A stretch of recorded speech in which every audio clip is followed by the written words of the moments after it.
Hi పిల్లలు, మీ అమ్మమ్మ తోట జయంతి వచ్చేసింది ముచ్చట్లతోటి.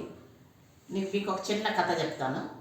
ఏమే, ఒక అడవిలో అన్ని జంతువులంతా ఉంటాయన్నమాట. దానికంతా పెద్ద రాజు వచ్చి సింహం అన్నమాట. సింహం మృగరాజు.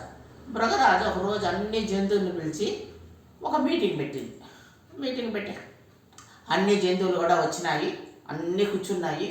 ఈ సింహం కూడా ఆసనం పైన కూర్చునింది, ఆ పెద్ద రాయి పైన కూర్చొని వాటితో మాట్లాడుతూ, నేను ఒక నిర్ణయానికి వచ్చినాను.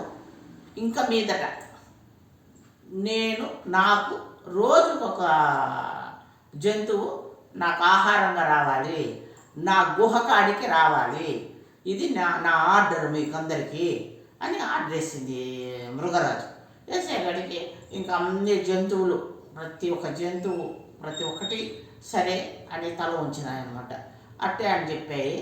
సరే అని చెప్పి ఆ మీటింగ్ ముగిసినాక మరుసటి రోజు నుంచి రోజుకొక జంతువు ఆ గుహ కాడికి వెళ్ళి మృగరాజుకి ఆహారంగా వెళ్తా వచ్చిందనమాట. అలా రోజుకొక జంతువు వెళ్తా వస్తూ ఉన్నింది.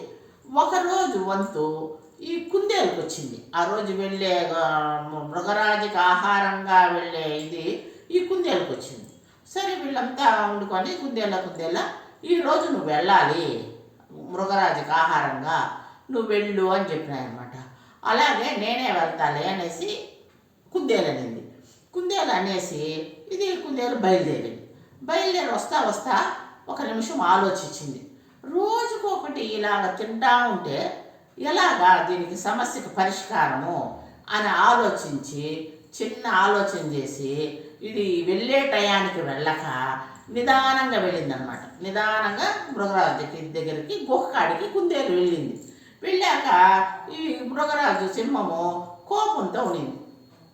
కుందేలా, ఎప్పుడు రావాల్సింది నువ్వు ఇప్పుడు వచ్చినావు, ఇప్పుడు ఎందుకు వచ్చినావు, ఎందుకు ఇంత లేట్ చేసినావు అనేసి కోపం చేసుకునేది సింహం. చేసుకునేవాడికి అయ్యా నీకు నమస్కారము మృగరాజా, నేను ఎందువల్ల నిదానంగా వచ్చినానో ఇంత లేట్ అయిందో నీకు చెప్తాను విషయము వినండి మృగరాజా. మీకన్నా పెద్ద సింహం ఒకటి నాకు ఎదురుపడింది, అది నన్ను తినేస్తాననేసి నాకు అడ్డుపడేవాడికి అయ్యా నేను మా మృగరాజుకి ఆహారం వెళ్తున్నాను, నీకు ఆహారంగా నేను రాను అని దాంతో నేను కొట్లాడి దెబ్బలాడి నేను నీకు దగ్గరికి వచ్చేవాడికి ఇంత లేట్ అయింది మృగరాజా, అందువల్ల నాకు లేట్ అయింది అనేసి కుందేలు చెప్పింది.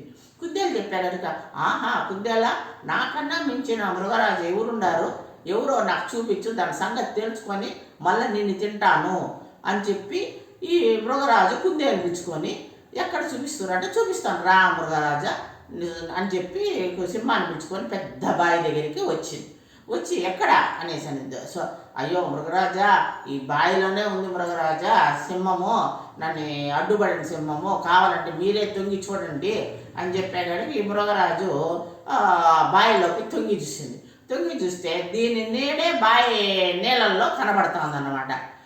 మన నీళ్ళల్లో మనకు కనబడుతుంది కదా, అలాగా బావి నీళ్ళల్లో సింహం మొహం కనపడతా ఉంది.